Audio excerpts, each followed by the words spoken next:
Hello my dear students, welcome to my YouTube channel. ನನ್ನ ಹೆಸರು Ayesha Dodmani.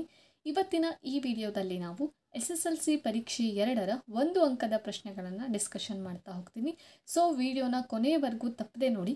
Video ಏನಾದರೂ ಇಷ್ಟ ಆದರೆ ಲೈಕ್ ಮಾಡಿ, ಶೇರ್ ಮಾಡಿ, ಸಬ್ಸ್ಕ್ರೈಬ್ ಮಾಡಿ ಮತ್ತು ಏನೇ ಡೌಟ್ ಇದ್ರೂ ಸಹಿತ ಕಮೆಂಟ್ ಬಾಕ್ಸ್ನಲ್ಲಿ ತಿಳಿಸಿ. ಬನ್ನಿ ವಿಡಿಯೋನ ಸ್ಟಾರ್ಟ್ ಮಾಡೋಣ. 1ನೇ ಕ್ವಶನ್ ನೋಡ್ರಿ, ಏನು ಕೇಳಿದ್ದಾರೆ ಅಂತ ಹೇಳಿ. ಒಂದು ಸಮಾಂತರ ಶ್ರೇಣಿಯಲ್ಲಿ AN = 3n+1 ಆದಾಗ ಅದರ ಸಾಮಾನ್ಯ ವ್ಯತ್ಯಾಸ. ಇಲ್ಲಿ ಸಾಮಾನ್ಯ ವ್ಯತ್ಯಾಸ ಅಂದರೆ ಏನು ಹೇಳಿ? ಡಿ ಅಕ್ಷರದಿಂದ ಸೂಚಿಸ್ತಾರಲ್ಲ, ಅದೇ ನಮ್ಮ ಸಾಮಾನ್ಯ ವ್ಯತ್ಯಾಸ. ಸಾಮಾನ್ಯ ವ್ಯತ್ಯಾಸ ಕಂಡು ಹಿಡಿದು ಒಂದು ಫಾರ್ಮುಲಾ ಇದೆ. ಯಾವುದಪ್ಪ ನೋಡ್ರಿ, D = A2 - A1. A2 ಅಂದರೆ ಎರಡನೇ ಪದ, A1 ಅಂದರೆ ಮೊದಲನೇ ಪದ. ಎರಡನೇ ಪದದಿಂದ ಮೊದಲನೇ ಪದವನ್ನು ಕಳೆದ್ರೆ ನಮಗೇನು ಸಿಗುತ್ತೆ? ಸಾಮಾನ್ಯ ವ್ಯತ್ಯಾಸ ಸಿಗುತ್ತೆ. ಆದರೆ ಇಲ್ಲಿ ನಮಗೇನು ಕೊಟ್ಟಿದ್ದಾರೆ? ಸಮಾಂತರ ಶ್ರೇಣಿಯನ್ನು ಕೊಟ್ಟಿದ್ದಾರಾ? ಇಲ್ಲ ಅಲ್ವಾ? ಅದೇ ರೀತಿ ನಾವಿಲ್ಲಿ ಒಂದು ಇಕ್ವೇಷನನ್ನು ಕೊಟ್ಟಿದ್ದಾರೆ, ಸಮೀಕರಣವನ್ನು. ಅದರಿಂದ ನಾವೇನು ಮಾಡಬೇಕು? A2 A1 ಕಂಡು ಹಿಡ್ಕೊಂಡು ಆಮೇಲೆ ಈ ಫಾರ್ಮುಲಾದಲ್ಲಿ ಅಪ್ಲೈ ಮಾಡಬೇಕು. ಸರಿನಾ? A1 A2 ಕಂಡು ಹಿಡ್ಕೊಳ್ಳೋಣ. ಫಸ್ಟು A1 = n ಜಾಗದಲ್ಲಿ 1 ಹಾಕಿದ್ರೆ A1 ಸಿಗುತ್ತೆ ನಮಗೆ. 3 × 1 + 1 ಏನಾಗುತ್ತೆ? 3 1 3 + 1 = ಎಷ್ಟಾಯಿತು? 4. ಹಾಗಾದರೆ A1 ಬೆಲೆ ಎಷ್ಟು? 4 ಹೇಳಾಯಿತು. ಈಗ A2 ಬೇಕಲ್ವಾ? A2 ಹೆಂಗೆ ಕಂಡು ಹಿಡಿತೀರಿ ಹೇಳ್ರಿ? n ಜಾಗದಲ್ಲಿ ಏನು ಹಾಕಬೇಕು? 2 ಹಾಕಿದ್ರೆ ಆಯಿತು. 3 × 2 + 1 ಏನಾಯಿತು? 3 2 6 + 1 = ಎಷ್ಟಾಯಿತು? 7 ಆಯಿತು. A1 ಎಷ್ಟು? 4. A2 ಎಷ್ಟು? 7. ಈಗ A2ದಲ್ಲಿ A1 ಏನು ಮಾಡಬೇಕು? ಕಳಿಬೇಕು. A2 ಎಷ್ಟಿದೆ? 7 ಮೈನಸ್ A1 ಎಷ್ಟಿದೆ? 4. 7ರಲ್ಲಿ 4 ಕಳೆದ್ರೆ ಎಷ್ಟು? 3. ಹಾಗಾದರೆ ಸಾಮಾನ್ಯ ವ್ಯತ್ಯಾಸ ಎಷ್ಟಾಯಿತು? 3 ಹೇಳಾಯಿತು. ಸರಿನಾ? ಈ ಥರ ಕ್ವಶನ್ಸನ್ನು ಕೊಡ್ತಾರೆ, ಆ ಥರ ಬರೆದ್ರಾಯ್ತು. ಇನ್ನು ನೋಡ್ರಿ, ಈ ಥರ ಕ್ವಶನ್ಸ್ ಕೊಟ್ಟಾಗ ಇನ್ನೂ ಈಸಿಯಾಗಿ ಯಾವ ರೀತಿ ಕಂಡು ಹಿಡಿಬೋದು ಅಂದರೆ, ಈ n ಸಹಗುಣಕ ಇರುತ್ತಲ್ಲ, ಅದೇ ನಮ್ಮ ಸಾಮಾನ್ಯ ವ್ಯತ್ಯಾಸನೂ ಆಗಿರುತ್ತೆ. ಫಾರ್ ಎಕ್ಸಾಂಪಲ್ ಇಲ್ಲಿ AN = 2n+1 ಅಂತ ಕೊಟ್ಟರೆ ನೀವು ಬೇಕಾದ್ರೆ ಚೆಕ್ ಮಾಡ್ಕೊಳ್ಳಿ, ನಿಮ್ಮ ಸಾಮಾನ್ಯ ವ್ಯತ್ಯಾಸ 2 ಅಂತಲೇ ಬರುತ್ತೆ ಈ ಥರ ಕ್ವಶನ್ಸ್ ಕೊಟ್ಟಾಗ. ಓಕೆನಾ? ಈ ಥರನೂ ನೀವು ಸಾಲ್ವ್ ಮಾಡಬಹುದು ಈಸಿಯಾಗಿ. ಬನ್ನಿ ಈಗ 2ನೇ ಪ್ರಶ್ನೆ ಯಾವುದು ಅಂತ ನೋಡೋಣ. ಸರಿ ನೋಡ್ರಿ, ಇದೇ ಥರ ಕೊಟ್ಟಿದ್ದಾರೆ. -1 -3 -5 ಈ ಸಮಾಂತರ ಶ್ರೇಣಿಯ ಸಾಮಾನ್ಯ ವ್ಯತ್ಯಾಸವು. ಇಲ್ಲೂ ಸಹಿತ ಸಾಮಾನ್ಯ ವ್ಯತ್ಯಾಸ, ಆದರೆ ಮೊದಲನೇ ಕ್ವಶನ್ನಲ್ಲಿ ಏನು ಮಾಡಿದರು? ಒಂದು ಸಮೀಕರಣವನ್ನು ಕೊಟ್ಟಿದ್ರು, ಇಕ್ವೇಷನನ್ನು ಕೊಟ್ಟಿದ್ರು. ಆದರೆ ಇದರಲ್ಲಿ ಏನು ಮಾಡಿದ್ದಾರೆ? ಸಮಾಂತರ ಶ್ರೇಣಿಯನ್ನು ಕೊಟ್ಟಿದ್ದಾರೆ, ಅಂದರೆ AP ಅರ್ಥಮೆಟಿಕ್ ಪ್ರೋಗ್ರೆಷನನ್ನು ಕೊಟ್ಟಿದ್ದಾರೆ. ಓಕೆನಾ? ಅದರಲ್ಲಿ ಈಸಿಯಾಗಿ ಕಂಡುಹಿಡಿಬೋದಲ್ಲ. ಮೊದಲನೇ ಪದ ಯಾವುದು? A1. ಎರಡನೇ ಪದ A2. ಮೂರನೇ ಪದ A3. ನಮಗೆ ಸಾಮಾನ್ಯ ವ್ಯತ್ಯಾಸ ಬೇಕಂದ್ರೆ ಸೂತ್ರ ಏನು ಹೇಳ್ರಿ?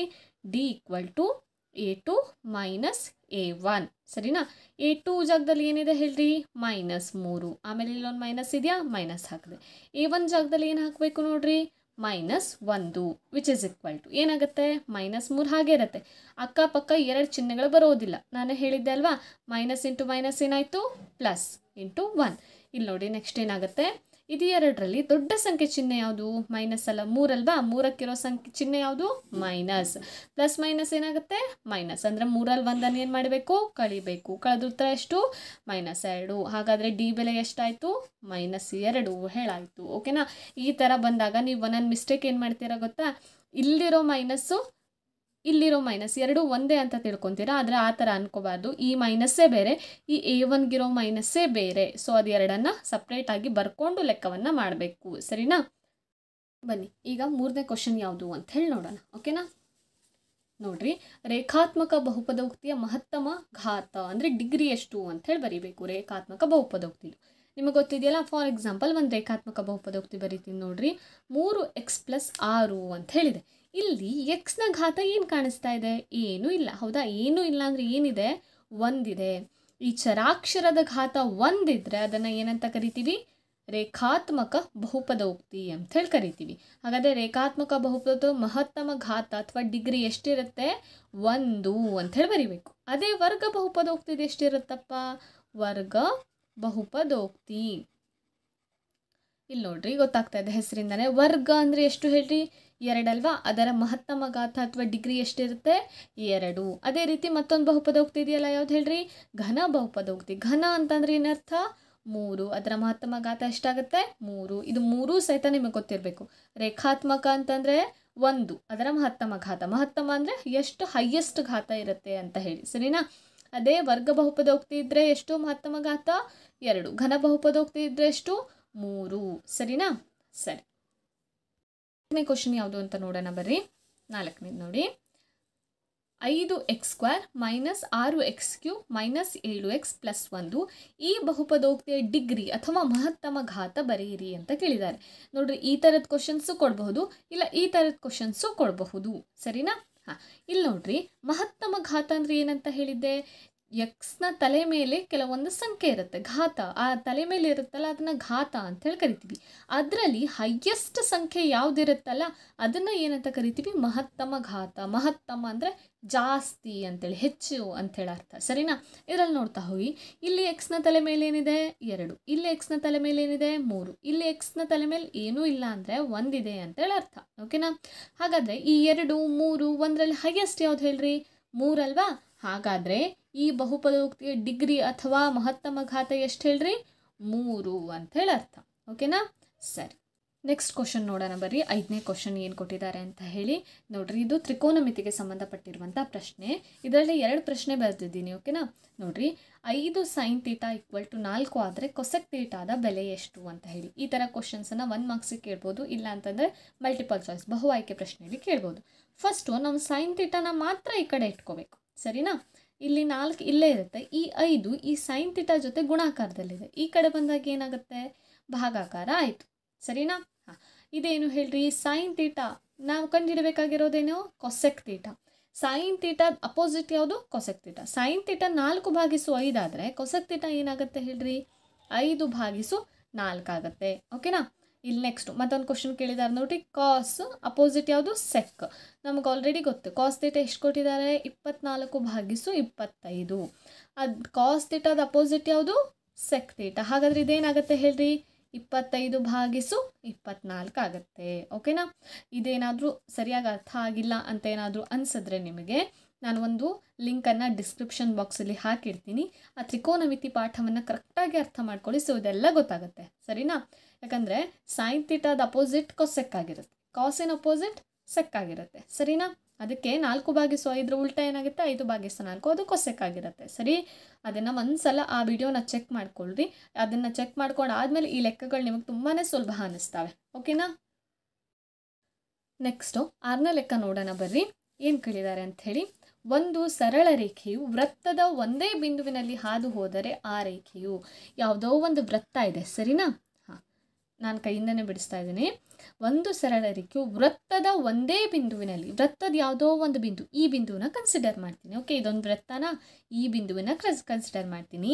ಒಂದು ಸರಳ ರೇಖೆಯು ವೃತ್ತದ ಒಂದೇ ಬಿಂದುವಿನಲ್ಲಿ, ಈ ಬಿಂದುವಿನಲ್ಲಿ ಒಂದು ಸರಳ ರೇಖೆ ಏನು ಮಾಡ್ತಾ ಇದೆ, ಈ ಥರ ಹಾದು ಹೋಗ್ತಾ ಇದೆ, ಸರಿನಾ. ಆ ರೇಖೆನ ನಾವೇನಂತ ಕರಿತೀವಿ ಅಂತ ಹೇಳಿ ನಿಮ್ಗೆ ಆಲ್ರೆಡಿ ಗೊತ್ತಿದೆ ಅಲ್ಲ, ಏನಂತ ಕರಿತೀವಿ, ಸ್ಪರ್ಶಕ ಅಂತ ಹೇಳಿ ಕರಿತೀವಿ. ಏನಂತ ಕರಿತೀವಿ, ಸ್ಪರ್ಶಕ. ಅಥವಾ ಇಂಗ್ಲೀಷಲ್ಲಿ ಏನಂತ ಕರೀತಾರೆ, ಟ್ಯಾಂಜೆಂಟ್ ಅಂತ ಹೇಳಿ ಕರೀತಾರೆ. ಸರಿ, ಒಂದು ಬಿಂದುವಿನಲ್ಲಿ ಹಾದು ಹೋದರೆ ಸ್ಪರ್ಶಕ, ಜಸ್ಟ್ ಸ್ಪರ್ಶ ಆಗೋಗುತ್ತಲ್ಲ, ಟಚ್ ಆಗೋಗುತ್ತಲ್ಲ, ಅದಕ್ಕೆ ಟ್ಯಾಂಜೆಂಟ್, ಸ್ಪರ್ಶಕ ಅಂತೇಳಿ ಕರೀತಾರೆ. ಅದೇ ಏನಾದರೂ ಒಂದು ಸರಳ ರೇಖೆ ವೃತ್ತದ 2 ಬಿಂದುಗಳಲ್ಲಿ, ಇಲ್ಲೊಂದು ಬಿಂದುದಲ್ಲಿ ಹಾದೋಯ್ತು, ಇಲ್ಲೊಂದು ಬಿಂದುದಲ್ಲಿ ಹಾದೋಯ್ತು, ಈ ಥರ 2 ಬಿಂದುಗಳಲ್ಲಿ ಹಾದು ಹೋದರೆ ಅದನ್ನು ಏನಂತ ಕರೀತಾರೆ, ಛೇದಕ ಅಂತೇಳಿ ಕರೀತಾರೆ. ಏನಂತ ಕರೀತಾರೆ, ಛೇದಕ. ಇಂಗ್ಲೀಷಲ್ಲಿ ಏನಂತ ಕರೀತಾರೆ, ಸಿಕೆಂಟ್ ಅಂತೇಳಿ ಕರೀತಾರೆ, ಓಕೆನಾ. ಸರಿ, ಅರ್ಥ ಆಯ್ತಾ. ಇದನ್ನೆಲ್ಲ ಪ್ರಾಕ್ಟೀಸ್ ಮಾಡ್ಕೋಬೇಕು. ಇದು ಬೇಸಿಕ್ ಕ್ವಶನ್, 1 ಮಾರ್ಕ್ಸಲ್ಲೂ ಕೇಳ್ತಾರೆ ಇದು. ಈ ಥರದ್ದನ್ನು ಸರ್ಕಲ್ ಪಾಠದಲ್ಲಿ ಇದೆ ನೋಡ್ರಿ, ಸರಿನಾ. ಒಂದ್ಸಲ ಅರ್ಥ ಮಾಡ್ಕೊಳ್ರಿ, ಓಕೆ. 7ನೇ ಕ್ವಶನ್ ನೋಡ್ರಿ, y = p of x. ಈ ನಕ್ಷೆಯಲ್ಲಿ ಬಹುಪದೋಕ್ತಿಯ ಶೂನ್ಯತೆಯನ್ನು ಕಂಡುಹಿಡಿಯಿರಿ. ಕೆಳಗಡೆ ಒಂದು ನಕ್ಷೆ ಕೊಟ್ಟಿದ್ದಾನೆ ನೋಡ್ರಿ, ಕಾಣಿಸ್ತಾ ಇದೆಯಾ ನಕ್ಷೆ. ಈ ನಕ್ಷೆಯಲ್ಲಿ ಬಹುಪದೋಕ್ತಿಯ ಶೂನ್ಯತೆ ಎಷ್ಟು, ಶೂನ್ಯತೆ ಅಂದರೆ ಏನು ಅಂತ ಹೇಳಿ ನೋಡ್ರಿ. ಈ ಒಂದು ರೇಖೆ ಇದೆಯಲ್ಲ, ಈ ರೇಖೆ ಎಕ್ಸ್ ಅಕ್ಷದ ಮೇಲೆ ಎಷ್ಟು ಸಲ ಟಚ್ ಆಗಿ ಹೋಗಿದೆ ಅಂತೇಳಿ ಕಂಡುಹಿಡಬೇಕು. ಅದೇ ನಮ್ಮ ಶೂನ್ಯತೆ. ಇಲ್ಲಿ ನೋಡ್ರಿ, ಈ ರೇಖೆ ಎಷ್ಟು ಸಲ ಟಚ್ ಆಗಿದೆ, 1 2 ಇಲ್ಲೊಂದು 3 4 ಟೋಟಲ್ ಆಗಿ 5 ಸಲ ಟಚ್ ಆಗಿದೆ. ಎಷ್ಟು ಸಲ ಹೇಳ್ರಿ, 5 ಸಲ. ಹಾಗಾದರೆ ಶೂನ್ಯತೆ ಎಷ್ಟು ಅಂಥೇಳಿ, 5 ಅಂಥೇಳಿ ಅರ್ಥ, ಓಕೆನಾ. ಎಷ್ಟು ಬನ್ನಿ 8ನೇ ಕ್ವಶನ್ ಯಾವುದು ಅಂತ ನೋಡೋಣ. ಮೂಲ ಬಿಂದುವಿನಿಂದ p of x, y ಬಿಂದುವಿಗೆ ಇರುವ ದೂರ. ಇದು ಡೈರೆಕ್ಟಾಗಿ ಬರೀರಿ, √(x² + ವೈ ಸ್ಕ್ವೇರ್ ಅಂತ ಹೇಳಿ. ಏನಂತ ಬರೀತೀರಿ? ಪಿ ಆಫ್ ಎಕ್ಸ್ ವೈ ಬಿಂದುವಿಗಿರುವಂಥ ದೂರ X square plus Y square ಅಂತ ಹೇಳಿ. ಎಲ್ಲಿಂದ? ಮೂಲ ಬಿಂದು ಅಂದರೆ ಇಲ್ಲಿ ಮಧ್ಯದಲ್ಲಿರುತ್ತಲ್ಲ ಈ ಬಿಂದು. ಓಕೆನಾ? ಅದೇ ರೀತಿ ಇಲ್ಲಿ ಎಕ್ಸ್ ವೈ ಬದಲಾಗಿ ಅಂತಂದರೆ ಪಿ ಆಫ್ ಎ ಬಿ ಅಂತಲೂ ಕೊಡ್ಬೋದು. ಇಲ್ಲಿ ಎ ಬಿ ಅಂತ ಕೊಟ್ಟು ಅಂತಂದರೆ ದೂರ ಏನಾಗುತ್ತೆ? Square root of A square plus B square ಅಂತ ಹೇಳಾಗುತ್ತೆ. ಸರಿನಾ? ಎಲ್ಲಿಂದ? ಮೂಲ ಬಿಂದು ಅಂದರೆ ಏನು ಗೊತ್ತಾಯ್ತಾ? ಇಲ್ಲಿ ನೋಡ್ರಿ, ಇಲ್ಲಿ ಪ್ಲಸ್ ಚಿಹ್ನೆ ಈ ಥರ ಗ್ರಾಫ್ ಹಾಕ್ತಿರಲ್ಲ, ಇಲ್ಲಿ ಮಧ್ಯದಲ್ಲಿರುತ್ತಲ್ಲ ಇದೇ ನಮ್ಮ ಮೂಲ ಬಿಂದುವಿನ ನಿರ್ದೇಶಾಂಕ ಕೇಳಿದ್ರೆ ಏನಂತ ಬರೀತೀರಿ? 0, 0. ಇದು ಮೂಲ ಬಿಂದುವಿನ ನಿರ್ದೇಶಾಂಕ. ಈ ಮೂಲ ಬಿಂದುವಿನಿಂದ ಫಾರ್ ಎಕ್ಸಾಂಪಲ್ ಇಲ್ಲೆಲ್ಲೋ ಒಂದು ಪಿ ಆಫ್ ಎಕ್ಸ್ ವೈ ಅನ್ನುವಂಥ ಬಿಂದುವಿದೆ. ಈ ಬಿಂದುವಿನಿಂದ ಈ ಬಿಂದುವಿಗಿರುವಂಥ ದೂರ ಎಷ್ಟಪ್ಪ ಅಂತ ಕೇಳಿದ್ರೆ square root of X square plus Y square ಅಂತ ಹೇಳಿ. ಸರಿನಾ? ಅದೇ ಏನಾದರೂ ಎ ಬಿ ಅಂತ ಕೊಟ್ಟರೆ A square plus B square ಅಂತ ಹೇಳಿ ಬರೀರಿ. ನೆಕ್ಸ್ಟ್ ಕ್ವಶನ್ ನೋಡೋಣ ಬರ್ರಿ. 9ನೇ ಕ್ವಶನ್ ಏನಿದೆ? 9ನೇದು, ತ್ರಿಜ್ಯ ಆರ್ ಇರುವ ಒಂದು ಗೋಳದ ಘನಫಲ ಕಂಡುಹಿಡಿಯುವಂಥ ಸೂತ್ರ ಏನು ಅಂತ ಹೇಳಿ. ಸರಿನಾ? ಏನು? ಗೋಳದ ಘನಫಲ ಕಂಡುಹಿಡಿಯಲಿಕ್ಕೆ ಸೂತ್ರ ಇದೆ. ಅದೇನು? 4/3 ಪೈ ಆರ್ ಕ್ಯೂಬ್ ಅಂತ ಹೇಳಿ. ಓಕೆನಾ? ಅದೇ ರೀತಿ ನಿಮಗೆ ಯಾವುದಾದ್ರು ಕೊಡ್ಬೋದು, ಸಿಲಿಂಡ್ರ್ ಕೊಡಬಹುದು ಅಥವಾ ಶಂಕು ಕೊಡಬಹುದು, ತ್ರಿಭುಜ ಕೊಡ್ಬೋದು, ನಿಮಗಿಷ್ಟ. ಅಂದರೆ ಅವರಿಷ್ಟ, ಅವ್ರು ಯಾವುದಾದ್ರೂ ಕೊಡ್ಬೋದು. ಅದನ್ನೆಲ್ಲ ನೀವೇನು ಮಾಡ್ಕೋಬೇಕು? ಪ್ರಾಕ್ಟೀಸ್ ಮಾಡಬೇಕಾಗತ್ತೆ. ಸರಿನಾ? ನಾನು ಸ್ಕ್ರೀನ್ ಮೇಲೆ ಪಾಸಿಬಲ್ ಆದರೆ ಅದೆಲ್ಲದರದ್ದು ಫಾರ್ಮುಲಾ ಹಾಕಿರ್ತೀನಿ. ನೀವು ಎಲ್ಲ ಫಾರ್ಮುಲಾಗಳನ್ನು ಪ್ರಾಕ್ಟೀಸ್ ಮಾಡಿಕೊಂಡು ಓದ್ಕೊಳ್ರಿ. ಒಂದಂತೂ ಡೆಫಿನೇಟ್ ಆಗಿ 1 ಮಾರ್ಕ್ಸಿಗೆ ಬರುವಂತಹ ಕ್ವಶನ್ ಅದು. ಓಕೆನಾ? ಮತ್ತು ಇದರಲ್ಲೂ ಸಹಿತ ಟ್ವಿಸ್ಟ್ ಆಗಿ ಕ್ವಶನ್ ಕೇಳ್ತಾರೆ ನೋಡ್ರಿ. ಈಗ ನೆಕ್ಸ್ಟ್ ಕ್ವಶನ್ ಅದೇ ರೀತಿ ಇದೆ. 10ನೇ ಕ್ವಶನ್ ನೋಡ್ರಿ ಏನು ಕೇಳಿದ್ದಾರೆ ಅಂತ ಹೇಳಿ. ನೋಡ್ರಿ, 10ನೇ ಕ್ವಶನ್ ನೋಡ್ರಿ. ಒಂದು ವೃತ್ತಾಕಾರದ ಸಿಲಿಂಡರ್ನ ಪಾದದ ವಿಸ್ತೀರ್ಣ 22 ಸೆಂಟಿಮೀಟರ್ ಸ್ಕ್ವೇರ್ ಮತ್ತು ಅದರ ಎತ್ತರ 10 ಸೆಂಟಿಮೀಟರ್ ಆದಾಗ ಆ ಸಿಲಿಂಡರಿನ ಘನಫಲ ಅಂತ ಕೇಳಿದ್ದಾರೆ. ನೋಡ್ರಿ, ಒಂದು ವೃತ್ತಾಕಾರದ ಸಿಲಿಂಡರಿನ ಪಾದದ ವಿಸ್ತೀರ್ಣ. ಈಗ ಫಾರ್ ಎಕ್ಸಾಂಪಲ್ ಇಲ್ಲೊಂದು ಸಿಲಿಂಡರ್ನ ಬಿಡಿಸ್ತೀನಿ ನಾನು. ನೋಡ್ರಿ, ಸಿಲಿಂಡರ್ ಬಿಡಿಸಿದ್ನ, ಸಿಲಿಂಡರ್ನ ಪಾದ ಯಾವ ಆಕಾರದಲ್ಲಿದೆ ಹೇಳ್ರಿ? ವೃತ್ತದಲ್ಲಿದೆಯಾ? ಆ ವೃತ್ತದ ವಿಸ್ತೀರ್ಣ ಹೇಳಾಗತ್ತೆ. ಪಾದದ ವಿಸ್ತೀರ್ಣ ಅಂದರೆ ಏನರ್ಥ? ಆ ವೃತ್ತದ ವಿಸ್ತೀರ್ಣ. ಹಾಗಾದರೆ ಪಾದದ ವಿಸ್ತೀರ್ಣ ಯಾವ ಆಕಾರದಲ್ಲಿದೆ? ಪಾದ ವೃತ್ತಾಕಾರದಲ್ಲಿದೆ. ಹಾಗಾದರೆ ಅದೇನಾಗುತ್ತೆ? ವೃತ್ತದ ವಿಸ್ತೀರ್ಣ ಹೇಳಾಗಲ್ವಾ? ವೃತ್ತದ ವಿಸ್ತೀರ್ಣ ಕಂಡುಹಿಡಿಯುವಂಥ ಸೂತ್ರ ಏನು ಹೇಳ್ರಿ? ಪೈ ಆರ್ ಸ್ಕ್ವೇರ್ ಎಷ್ಟಂತ ಕೊಟ್ಟಿದ್ದಾರೆ ನೋಡ್ರಿ ಅವರು? 22 ಸೆಂಟಿಮೀಟರ್ ಸ್ಕ್ವೇರ್ ಅಂತ ಹೇಳಿ ಕೊಟ್ಟಿದ್ದಾರೆ. ಮತ್ತು ಅದರ ಎತ್ತರ ಅಂದರೆ ಇದು. ಸರಿನಾ? ಎತ್ತರ ಎಷ್ಟು ಕೊಟ್ಟಿದ್ದಾರೆ? ಎತ್ತರ = 10 ಸೆಂಟಿಮೀಟರ್ ಅಂತ ಹೇಳಿ ಕೊಟ್ಟಿದ್ದಾರೆ. ಸಿಲಿಂಡರಿನ ಘನಫಲ. ಈಗ ಸಿಲಿಂಡರಿನ ಘನಫಲ ಕಂಡುಹಿಡಿಯೋಕ್ಕೆ ಸೂತ್ರ ಗೊತ್ತಿರಬೇಕು. ನಾ ಹೇಳಿದೆ ಅಲ್ವಾ? ಗೋಳ ಎಲ್ಲದರದ್ದು ಘನಫಲ ಗೊತ್ತಿರಬೇಕು. ಸಿಲಿಂಡರಿನ ಘನಫಲ ಕಂಡುಹಿಡಿಯುವಂಥ ಸೂತ್ರ ಏನು ಹೇಳ್ರಿ? Pi R square H. ಸರಿನಾ? ಈಗ ಪೈ ಬೆಲೆ ಹಾಕಬೇಕಲ್ವಾ? ಪೈ ಆರ್ ಸ್ಕ್ವೇರ್ ಇಲ್ಲಿ ನೋಡ್ರಿ, ಪೈ ಆರ್ ಸ್ಕ್ವೇರ್ ಇಲ್ಲಿ ಸಿಕ್ಬಿಟ್ಟಿದೆಯಲ್ಲ, ಏನು ಹೇಳ್ರಿ? 22 ಗುಣಿಸು ಎಚ್ ಬೆಲೆ ಎಷ್ಟು? 10. 22 10 ಎಷ್ಟು? 220 ಸೆಂಟಿಮೀಟರ್ ಕ್ಯೂಬ್. ಘನಫಲ ಅಂದರೆ ಸೆಂಟಿಮೀಟರ್ ಕ್ಯೂಬಲ್ಲಿ ಬರುತ್ತೆ. ಅದನ್ನು ಬರೆದ್ರೆ ಆಯಿತು. ಓಕೆನಾ? ಇದೇ ಥರ ಟ್ವಿಸ್ಟ್ ಆಗಿ ಕ್ವಶನ್ ಕೊಟ್ಟಿರ್ತಾರೆ. ನೀವು 1 ಮಾರ್ಕ್ಸಿನ ಕ್ವಶನ್ಸ್ ಆದರೂ ಅದನ್ನು ಒಂಚೂರು ತಲೆ ಉಪಯೋಗಿಸಿ ಅಂಡರ್ಸ್ಟ್ಯಾಂಡ್ ಮಾಡಿಕೊಂಡು ಅದಾದಮೇಲೆ ಉತ್ತರವನ್ನು ಮಾಡಬೇಕು. ಸರಿನಾ? ಶಾರ್ಟಾಗಿ ಉತ್ತರ ಮಾಡಲಿಕ್ಕೆ ಟ್ರೈ ಮಾಡಬೇಕು.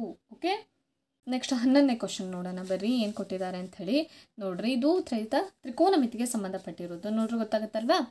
tan 45 ಡಿಗ್ರಿ ಪ್ಲಸ್ ಕಾಟ್ 45 ಡಿಗ್ರಿಯ ಬೆಲೆಯನ್ನು ಕಂಡುಹಿಡಿಯಿರಿ. ನಮಗೇನಾಗಬೇಕು? ಆ ಟೇಬಲ್ ಇದೆಯಲ್ಲ ಅದು ಪ್ರಾಕ್ಟೀಸ್ ಆಗಿರಬೇಕು. ನೋಡ್ರಿ, ಟೇಬಲ್ ಏನಿದೆ ಇಲ್ಲಿ ನೋಡ್ರಿ, ಇಲ್ಲಿ ಕಾಣಿಸ್ತಾ ಇದೆಯಾ ಟೇಬಲು? ಈ ಟೇಬಲ್ ಏನಾಗಬೇಕು? ನಿಮಗೆ ಪ್ರಾಕ್ಟೀಸ್ ಆಗಿರಬೇಕು. ಅದನ್ನು ಸಾಲ್ವ್ ಮಾಡ್ಲಿಕ್ಕೆ ಬರಬೇಕು. ಈ ಟೇಬಲ್ನ ರೆಡಿ ಮಾಡ್ಕೊಳಕ್ಕೆ ಬರಬೇಕು. ಸರಿನಾ? ಇಲ್ಲಿ ನೋಡ್ರಿ ಏನು ಕೊಟ್ಟಿದ್ದಾರೆ? tan 45 ವ್ಯಾಲ್ಯೂ ಎಷ್ಟು ಹೇಳ್ರಿ? 45 ಡಿಗ್ರಿ ಅಲ್ವಾ? ಮತ್ತೊಂದು ಏನು ಕೊಟ್ಟಿದ್ರು? ಕಾಟ್ 45 ವ್ಯಾಲ್ಯೂನು ಎಷ್ಟಾಗುತ್ತೆ ಹೇಳ್ರಿ? ನೋಡ್ರಿ, 1 ಅಲ್ವಾ? ಸೊ ಅದನ್ನೇ ಏನು ಮಾಡಬೇಕು? ಇಲ್ಲಿ ಅಪ್ಲೈ ಮಾಡಬೇಕು. tan 45 ಎಷ್ಟು? 1 ಪ್ಲಸ್ ಚಿಹ್ನೆ ಇದೆ, ಪ್ಲಸ್. ಕಾಟ್ 45 ಎಷ್ಟು? 1 = ಎಷ್ಟಾಯಿತು? 1 + 1 2. ಹಾಗಾದರೆ ಇದರ ಬೆಲೆಯನ್ನು ಈಸಿಯಾಗಿ ಕಂಡುಹಿಡಿದ್ವಿ. ಯಾವಾಗ ಕಂಡುಹಿಡಿದ್ವಿ? ನಮ್ಗೆ ಆ ಟೇಬಲ್ ಗೊತ್ತಿದ್ದಾಗ ಮಾತ್ರ ನಾವು ಕಂಡುಹಿಡಿದ್ವಿ, ಹೌದಿಲ್ಲ? ಆ ಟೇಬಲ್ ಮಾಡ್ಕೊಳಕ್ಕೆ ಬರಬೇಕು. ಅದನ್ನು ಮಾಡಲಿಕ್ಕೆ ಈಸಿ ಆಗಿರುವಂಥ ಒಂದು ಮೆಥಡ್ ಇದೆ.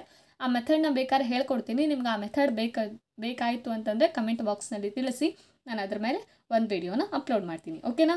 ಕ್ವಶನ್ ಯಾವುದು ಅಂತ ನೋಡೋಣ. 12ನೇದು, x1 y1 x2 y2 ಈ ಬಿಂದುಗಳನ್ನು ಸೇರಿಸುವ ಮಧ್ಯ ಬಿಂದುವಿನ ನಿರ್ದೇಶಾಂಕಗಳನ್ನು ಕಂಡುಹಿಡಿಯಿರಿ. ಈಗ ಮಧ್ಯ ಬಿಂದು ಅಂತ ಬಂದ ತಕ್ಷಣ ಒಂದು ಫಾರ್ಮುಲಾ ಬರ್ತದೆ, ಅದನ್ನು ಕಂಡುಹಿಡಿಯುವಂಥ ಸೂತ್ರ ನೋಡ್ರಿ. ಎಕ್ಸ್ y ಇದು ಮಧ್ಯ ಬಿಂದು ಈಕ್ವಲ್ ಟು ಏನಾಗುತ್ತೆ, x1 plus x2 divided by 2 y1 plus y2 divided by 2 ಇದು ನಮ್ಮ ಫಾರ್ಮುಲಾ. x1 x2 ಎಲ್ಲಿ ಸಿಗುತ್ತೆ, ಇಲ್ಲಿದೆಯಲ್ಲ, ಇದೆ x1 x2. ಇಲ್ಲಿ ಇದರ ಬದಲಾಗಿ ಸಂಖ್ಯೆಗಳನ್ನು, ಫಾರ್ ಎಕ್ಸಾಂಪಲ್ 0, 6 ಕೊಟ್ಟಬಹುದು, ಇಲ್ಲ 2, 8 ಈ ಥರದ್ದು ಏನಾದ್ರು ಸಂಖ್ಯೆಗಳನ್ನು ಕೊಡ್ಬೋದು. ಇದನ್ನು ಕಂಡುಹಿಡಿಬೇಕಿಲ್ಲ, ಅಪ್ಲೈ ಮಾಡಿಬಿಟ್ಟು ಈಸಿಯಾಗಿ ಕಂಡುಹಿಡಿಬೋದು. ಸರಿನಾ? ನೆಕ್ಸ್ಟು 13ನೇ ಕ್ವಶನ್ ನೋಡೋಣ ಬರ್ರಿ. ಏನು ಕೊಟ್ಟಿದ್ದಾರೆ ನೋಡ್ರಿ. a1 ಭಾಗಿಸು a2 not equal to b1 ಭಾಗಿಸು b2 ರೇಖಾತ್ಮಕ ಸಮೀಕರಣಗಳ ಜೋಡಿಗಿರುವ ಪರಿಹಾರ. ಇದರಲ್ಲಿ ಒಂದು ಟೇಬಲ್ ಬರುತ್ತೆ, ಆ ಟೇಬಲ್ ನಿಮಗೆ ಗೊತ್ತಿರಬೇಕು. ನಾನು ಸ್ಕ್ರೀನಲ್ಲಿ ಟೇಬಲ್ನ ಶೇರ್ ಮಾಡ್ತೀನಿ, ಸರಿನಾ? ಅದರಲ್ಲಿ ನೋಡ್ರಿ, a1 ಭಾಗಿಸು a2 not equal to b1 ಭಾಗಿಸು b2 ಇದ್ದರೆ ಅದು ಎಂತಹ ರೇಖೆ ಆಗಿರ್ತದೆ, ಛೇದಿಸುವ ರೇಖೆ. ಕಾಣಿಸ್ತಾ ಇದೆಯಾ? ಛೇದಿಸುವ ರೇಖೆ ಆಗಿರುತ್ತೆ. ಓಕೆನಾ? ಮತ್ತು ಅದಕ್ಕೆ ಎಷ್ಟು ಸೊಲ್ಯೂಷನ್ಸ್ ಇರುತ್ತೆ, ಎಷ್ಟು ಪರಿಹಾರಗಳಿರ್ತವೆ, ಅನನ್ಯ ಪರಿಹಾರ ಅಂತೇಳಿ ಕೊಟ್ಟಿದ್ದಾರೆ ನೋಡ್ರಿ, ಅನನ್ಯ ಪರಿಹಾರ ಇರುತ್ತೆ. ಓಕೆನಾ? ಅದೇ ರೀತಿ ಮತ್ತೊಂದಿದೆ ನೋಡ್ರಿ, a1 ಭಾಗಿಸು a2 ಈಕ್ವಲ್ ಟು b1 ಭಾಗಿಸು b2 ಈಕ್ವಲ್ ಟು c1 ಭಾಗಿಸು c2 ಮೂರು ಏನಾದರೂ ಸಮ ಇತ್ತು ಅಂದರೆ ಅದು ಎಂತಹ ರೇಖೆ ಹೇಳ್ರಿ? ನೋಡ್ರಿ, ಅಲ್ಲಿ ಕೊಟ್ಟಿದ್ದಾರೆ ಸ್ಕ್ರೀನಲ್ಲಿ. ಅದಾದಮೇಲೆ ಅದಕ್ಕೆ ಎಷ್ಟು ಪರಿಹಾರ ಇರುತ್ತೆ ನೋಡ್ರಿ, ಅಪರಿಮಿತ ಪರಿಹಾರ. ಅದಕ್ಕೆ ಎಷ್ಟು ಪರಿಹಾರ ಇರುತ್ತೆ? ಅಪರಿಮಿತ ಪರಿಹಾರ. ಸರಿನಾ? ಇನ್ನು 3ನೇದು ನೋಡ್ರಿ, a1 ಭಾಗಿಸು a2 ಈಕ್ವಲ್ ಟು b1 ಭಾಗಿಸು b2 not equal to c1 ಭಾಗಿಸು c2 ಇದು ರೇಖೆ ಯಾವ ರೀತಿ ಇರುತ್ತೆ ನೋಡ್ರಿ, ಸಮಾಂತರವಾಗಿರುತ್ತೆ. ಓಕೆನಾ? ಅದಕ್ಕೆ ಎಷ್ಟು ಪರಿಹಾರ ಇರುತ್ತೆ?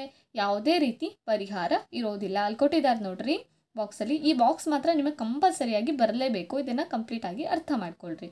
ಸರಿನಾ? ಓಕೆ, ನೆಕ್ಸ್ಟ್ ಕ್ವಶನ್ ನೋಡೋಣ ಬರ್ರಿ. 14ನೇ ಕ್ವಶನ್ ನೋಡ್ರಿ. 4x plus 5y minus 10 equal to 0 8x plus 10y plus 20 equal to 0 ಸಮೀಕರಣವನ್ನು ಪ್ರತಿನಿಧಿಸುವ ರೇಖೆ ಯಾವ ರೀತಿ ಇರುತ್ತೆ ಅಂತ ಹೇಳಿ. ಓಕೆನಾ? ನೋಡ್ರಿ, ಫಸ್ಟು a1 ಭಾಗಿಸು a2 ಎಷ್ಟು ಅಂತ ಕಂಡುಹಿಡಿಯೋಣ. ಇದರಲ್ಲಿ a1x plus b1y plus c1 ಈ ಫಾರ್ಮಲ್ಲಿ ಇರುತ್ತೆ ಈಕ್ವಲ್ ಟು 0. ಇದು a2x plus b2y plus c2 equal to 0 ಈ ಫಾರ್ಮಲ್ಲಿ ಇರುತ್ತೆ. ಈಗ a1 ಜಾಗದಲ್ಲಿ ಏನು ಕಾಣಿಸ್ತಾ ಇದೆ ನೋಡ್ರಿ, 4 ಭಾಗಿಸು a2 ಜಾಗದಲ್ಲಿ ಏನು ಕಾಣಿಸ್ತಾ ಇದೆ, 8 4 1 4 2 ಎಷ್ಟು ಬಂತು, 1 ಭಾಗಿಸು 2. ಅದೇ b1 ಭಾಗಿಸು b2 ಎಷ್ಟು ಬರುತ್ತೆ ನೋಡ್ರಿ, b1 ಜಾಗದಲ್ಲಿ ಏನಿದೆ 5 ಭಾಗಿಸು b2 ಜಾಗದಲ್ಲಿ ಏನು ಕಾಣಿಸ್ತಾ ಇದೆ 10 5 1 5 2 1 ಭಾಗಿಸು 2 ಅಂತೇಳಿ ಬಂತು. ಅದೇ ರೀತಿ c1 ಭಾಗಿಸು c2 ಜಾಗದಲ್ಲಿ ಏನು ಕಾಣಿಸ್ತಾ ಇದೆ ನೋಡ್ರಿ, c1 ಮೈನಸ್ 10 ಭಾಗಿಸು c2 ಎಷ್ಟು 20 10 1 10 2 ಆದರೆ ಇಲ್ಲಿ ಮೈನಸ್ 1 ಭಾಗಿಸು 2 ಬಂತು. ಇದು 2 1 ಭಾಗಿಸು 2 ಬಂತು, ಆದರೆ ಇಲ್ಲಿ ಮಾತ್ರ ಏನು ಬಂತು, ಮೈನಸ್ 1 ಭಾಗಿಸು 2 ಅಂಥೇಳಿ ಬಂತು. ಹಾಗಾಗಿ a1 ಭಾಗಿಸು a2 ಈಕ್ವಲ್ ಟು b1 ಭಾಗಿಸು b2 not equal to c1 ಭಾಗಿಸು c2 ಅಂಥೇಳಿ ಬಂತು. ಈಗ ನೀವೇನು ಮಾಡಬೇಕು, ಟೇಬಲನ್ನು ಚೆಕ್ ಮಾಡಬೇಕು. ನಾನು ಒಂದು ಸ್ವಲ್ಪ ಹೊತ್ತಿನ ಮುಂಚೆ ಒಂದು ಟೇಬಲ್ ಶೇರ್ ಮಾಡಿದ್ದೆ ಅಲ್ವಾ, ಆ ಟೇಬಲನ್ನು ಚೆಕ್ ಮಾಡಿರಿ. ಇದು ಎಂತಹ ರೇಖೆ ಅನ್ನೋದನ್ನು ನನಗೆ ಕಮೆಂಟ್ ಬಾಕ್ಸ್ನಲ್ಲಿ ತಿಳಿಸ್ರಿ. ಓಕೆನಾ? ಸರಿ, 15ನೇ ಕ್ವಶನ್ ಯಾವುದು ಅಂತ ನೋಡ್ರಿ. 7 ಸೆಂಟಿಮೀಟರ್ ತ್ರಿಜ್ಯ ಬಿಡುವ ಗೋಳದ ಮೇಲ್ಮೈ ವಿಸ್ತೀರ್ಣ. ಈಗ ಗೋಳದ ಮೇಲ್ಮೈ ವಿಸ್ತೀರ್ಣ ಕಂಡುಹಿಡುವಂಥ ಸೂತ್ರ ಹೇಳ್ರಿ. ಗೋಳದ ಮೇಲ್ಮೈ ವಿಸ್ತೀರ್ಣ ಕಂಡುಹಿಡುವಂಥ ಸೂತ್ರ 4πr² ಅಂತ ಹೇಳಿ. ಓಕೆನಾ? 4 ಬರದೆ, ಪೈ ವ್ಯಾಲ್ಯೂ ನಿಮ್ಗೆ ಆಲ್ರೆಡಿ ಗೊತ್ತು, 22/7. ಇನ್ನು ಆರ್ ಅಂದರೆ ಏನು, ತ್ರಿಜ್ಯ ಎಷ್ಟಿದೆ 7. r² ಇರೋದ್ರಿಂದ 2 ಸಲ ಬರಿಬೇಕು. 7 ಕ್ಯಾನ್ಸಲ್ ಆಯಿತು, 7 ಕ್ಯಾನ್ಸಲ್ ಆಯಿತು. ಉಳಿದಿರೋದೇನು, 22 ಗುಣಿಸು 4 ಮಾಡಿದಾಗ 88 ಬರುತ್ತೆ. 4 2 8 4 2 8 ಗುಣಿಸು 7. ಈಗ ಇದು 2 ಗುಣಿಸ್ರಿ. 8 7 56, 7 8 56 ಪ್ಲಸ್ 5 ಏನಾಯಿತು, 61 ಆಯಿತು. 616 ಮೇಲ್ಮೈ ವಿಸ್ತೀರ್ಣ ಅಂತ ಹೇಳಿದಾಗ ಏನಿರುತ್ತೆ, ಸೆಂಟಿಮೀಟರ್ ಸ್ಕ್ವೇರ್. ಇಲ್ಲಿ ಸೆಂಟಿಮೀಟರ್ ಕೊಟ್ಟಿದ್ದಕ್ಕೆ ಸೆಂಟಿಮೀಟರ್ ಸ್ಕ್ವೇರ್. ಅಕಸ್ಮಾತ್ ಇಲ್ಲಿ ಮೀಟ್ರ್ ಕೊಟ್ಟರೆ ಏನು ಬರ್ತಿತ್ತು, ಮೀಟರ್ ಸ್ಕ್ವೇರ್ ಅಂತ ಹೇಳಿ ಬರ್ತಿತ್ತು. ಓಕೆನಾ? ಈ ಥರ ಇದೆಲ್ಲ ಫಾರ್ಮುಲಾ ಗೊತ್ತಿದ್ರೆ ಈ ಲೆಕ್ಕ ಮಾಡೋದು ಈಸಿಯಾಗಿರುತ್ತೆ. ಸರಿನಾ? ಓಕೆ, ನೆಕ್ಸ್ಟ್ 16ನೇ ಕ್ವಶನ್ ನೋಡೋಣ ಬರ್ರಿ. ಏನು ಕೊಟ್ಟಿದ್ದಾರೆ ನೋಡ್ರಿ. x plus 4 x plus 3 equal to 0 ಸಮೀಕರಣದಲ್ಲಿ ಒಂದು ಮೂಲವು -4 ಆದರೆ ಆ ಸಮೀಕರಣದ ಇನ್ನೊಂದು ಮೂಲವನ್ನು ಕಂಡುಹಿಡಿಯಿರಿ ಅಂತೇಳಿ ಕೇಳಿದ್ದಾರೆ. ಇದು ಆಲ್ರೆಡಿ ನಿಮಗೆ ಗೊತ್ತಿದೆ, ಆದರೆ ಸಾಲ್ವ್ ಮಾಡೋದು ನೋಡ್ರಿ ಹೇಗೆ ಅಂಥೇಳಿ. ನೀವು ಅಪವರ್ತನ ವಿಧಾನ ನೋಡಿದ್ದೀರಲ್ವಾ, ಆ ಅಪವರ್ತನ ವಿಧಾನದಲ್ಲಿ ಒಂದು 2 ಸ್ಟೆಪ್ ಆದಮೇಲೆ ನಮ್ಗೆ ಈ ಥರ ಒಂದು ಇಕ್ವೇಷನ್ ಈ ಥರ ಬರ್ತಿತ್ತು. ನಾವು ಅವಾಗ ಏನು ಮಾಡ್ತಿದ್ವಿ, ಇದಕ್ಕೆ ಒಂದ್ಸಲ =0 ಮಾಡ್ಕೊತಿದ್ವಿ, ಇದಕ್ಕೆ ಒಂದ್ಸಲ ಮಾಡ್ಕೊತಿದ್ವಿ. ಅದೇ ಥರ ಮಾಡ್ಕೋಬೇಕು. =0 x + 3 = 0. ಈಗ ಎಕ್ಸ್ನ ಕಂಡು ಹಿಡ್ಬೇಕಾದ್ರೆ 4 ಆ ಕಡೆ ತೊಗೊಂಡು ಹೋಗ್ತಿದ್ವಲ್ಲ, ಏನಾಗಿತ್ತು ಹೇಳ್ರಿ, -4. ನಮಗೆ ನೋಡ್ರಿ ಒಂದು ಮೂಲ -4 ಅಂತ ಕೊಟ್ಟಿದ್ದಾರೆ, ಬಂತ ಒಂದು ಮೂಲ -4. ಈಗ ಮತ್ತೊಂದು ಮೂಲ ಏನು ಬರುತ್ತೆ, ಎಕ್ಸ್ ಇಲ್ಲಿದೆ, ಈ +3 ಆ ಕಡೆ ತೊಗೊಂಡು ಹೋದರೆ -3. ಮತ್ತೊಂದು ಮೂಲ ಏನಾಯಿತು, -3 ಹೇಳಾಯಿತು. ಓಕೆನಾ, ಒಂದು ಮೂಲ ಏನು -4, ಮತ್ತೊಂದು ಮೂಲ -3. ಓಕೆನಾ. ನೆಕ್ಸ್ಟು 17ನೇ ಕ್ವಶನ್ ನೋಡೋಣ ಬರ್ರಿ. ಏನು ಕೊಟ್ಟಿದ್ದಾರೆ, ಎಕ್ಸ್ ಅಕ್ಷದಿಂದ -5,3 ಬಿಂದುವಿಗೆ ಇರುವ ದೂರ ಎಷ್ಟು ಅಂತ ಹೇಳಿ. ಇಲ್ಲಿ ಈಸಿಯಾಗಿರೋ ಟ್ರಿಕ್ ನೆನ್ಪಿಟ್ಕೊಳ್ಳಿ. ಇಲ್ಲಿ ಇದೆಯಲ್ಲ, ಫಸ್ಟ್ ಇರೋದು ಯಾವತ್ತು ಎಕ್ಸ್, ಎರಡನೇ ಇರೋದು ಯಾವತ್ತು ಯಾವುದು ವೈ. ಈಗ ನಿಮಗೆ ಎಕ್ಸ್ ಅಕ್ಷದಿಂದ ಇರುವ ದೂರ ಕೇಳಿದ್ರೆ ನೀವು ಯಾವ್ದು ಬರೀತೀರಿ, ವೈ ಬರೀತೀರಿ. ಹಾಗಾದರೆ ಎಕ್ಸ್ ಅಕ್ಷದಿಂದ ಇರುವ ದೂರ ಎಷ್ಟು, 3. ಅದೇ ನಿಮಗೇನಾದರೂ ವೈ ಅಕ್ಷದಿಂದ ಇರುವ ದೂರ ಕೇಳಿದರೆ ನೀವೇನು ಬರೀತೀರಿ, ಎಕ್ಸ್ ಅಂತ ಹೇಳಿ ಬರೀತೀರಿ, ಉಲ್ಟಾ ಬರೀತೀರಿ. ಅದನ್ನು ನೆನ್ಪಿಟ್ಕೊಬಿಡಿ. ಓಕೆನಾ. ಎಕ್ಸ್ ಅಕ್ಷದಿಂದ ಕೇಳಿದ್ರೆ ವೈ ಬರೆಯೋದು, ಎಕ್ಸ್ ಕೇಳಿದ್ರೆ ಏನು ಬರೆಯೋದು, ವೈ ಜಾಗನ ಬರೆಯೋದು. ವೈ ಅಕ್ಷದಿಂದ ಇರುವ ದೂರ ಕೇಳಿದ್ರೆ ಏನು ಬರೀತೀರಿ, ಎಕ್ಸ್ ಅಕ್ಷನ ಬರೀತೀರಿ. ಫಾರ್ ಎಕ್ಸಾಂಪಲ್ ಇಲ್ಲಿ ವೈ ಅಕ್ಷದಿಂದ -2,8 ಇರುವ ದೂರ ಎಷ್ಟು ಅಂತ ಕೇಳಿದ್ರೆ ಏನು ಬರೀತೀರಿ, ಇದು ಎಕ್ಸ್ ಇದು ವೈ. ವೈ ಕೇಳಿದಾಗ ಏನು ಬರೀಬೇಕು, ಎಕ್ಸ್ ಬರೀಬೇಕು. ಹಾಗಾದರೆ ಎಷ್ಟಂತ ಬರೀತೀರಿ, -2 ಅಂತ ಹೇಳಿ ಉತ್ತರ ಬರೀತೀರಿ. ಓಕೆನಾ. ಸರಿ, ಅರ್ಥ ಆಗಿದೆ ಅಂತ ತಿಳ್ಕೊತೀನಿ. ಲಾಸ್ಟ್ 18ನೇ ಕ್ವಶನ್ ನೋಡ್ರಿ. ಅಸಂಭವ ಘಟನೆಯ ಸಂಭವನೀಯತೆ ಎಷ್ಟು. ಅಸಂಭವ ಘಟನೆ ಅಂದರೆ ನಡೀದೇ ಇರುವಂಥದ್ದು. ಆ ಘಟನೆಯ ಸಂಭವನೀಯತೆ ಯಾವತ್ತಿದ್ರೂ ಏನಾಗಿರುತ್ತೆ, 0 ಆಗಿರುತ್ತೆ. ಇದರಲ್ಲೇ ಮತ್ತೊಂದು ರೀತಿ ಕೇಳ್ಬೋದು, ಏನಂತಂದರೆ ಖಚಿತ ಘಟನೆಯ ಸಂಭವನೀಯತೆ ಯಾವತ್ತಿದ್ರೂ ಏನಾಗುತ್ತೆ, 1. ಈ ಖಚಿತ ಘಟನೆಗೆ ಮತ್ತೊಂದು ಹೆಸರಿಂದ ಕರೀತಾರೆ, ಅದೇನಪ್ಪ ಅಂತ ಕೇಳಿದ್ರೆ ನಿಶ್ಚಿತ ಘಟನೆ ಅಂತ ಹೇಳಿ ಕರೀತಾರೆ. ಅದರ ಸಂಭವನೀಯತೆ ಎಷ್ಟಾಗಿರುತ್ತೆ, 1 ಆಗಿರುತ್ತೆ. ಓಕೆನಾ. ಈ ಸಂಭವನೀಯತೆ ಪಾಠದಲ್ಲಿ 1 ಅಂಕದ ಸುಮಾರಷ್ಟು ಪ್ರಶ್ನೆಗಳು ಬರಬಹುದು, ಅದನ್ನೆಲ್ಲ ಪ್ರಾಕ್ಟೀಸ್ ಮಾಡ್ಕೊಳ್ಳಿ. ಮತ್ತು ಇನ್ನೂ 1 ಅಂಕದ ಪ್ರಶ್ನೆ ಏನಾದರೂ ಮತ್ತು ಅದನ್ನು ಹೇಳಬೇಕು ಅಂತಂದರೆ ನನಗೆ ಪಾರ್ಟ್ 2 ಅಂತ ಹೇಳಿ ಕಮೆಂಟ್ ಮಾಡಿ, ಸರಿನಾ. ನಾನು ಅದರ ಮೇಲೆ ವಿಡಿಯೋ ಮಾಡಿ ಅಪ್ಲೋಡ್ ಮಾಡ್ತೀನಿ. ಈ ವಿಡಿಯೋ ಏನಾದರೂ ಇಷ್ಟ ಆಗಿದ್ದರೆ ಲೈಕ್ ಮಾಡಿ, ಶೇರ್ ಮಾಡಿ, ಸಬ್ಸ್ಕ್ರೈಬ್ ಮಾಡಿ ಅಂತ ಹೇಳ್ತಾ ಇಲ್ಲಿಗೆ ಈ ವಿಡಿಯೋನ ಸ್ಟಾಪ್ ಮಾಡ್ತೀನಿ. And thank you so much.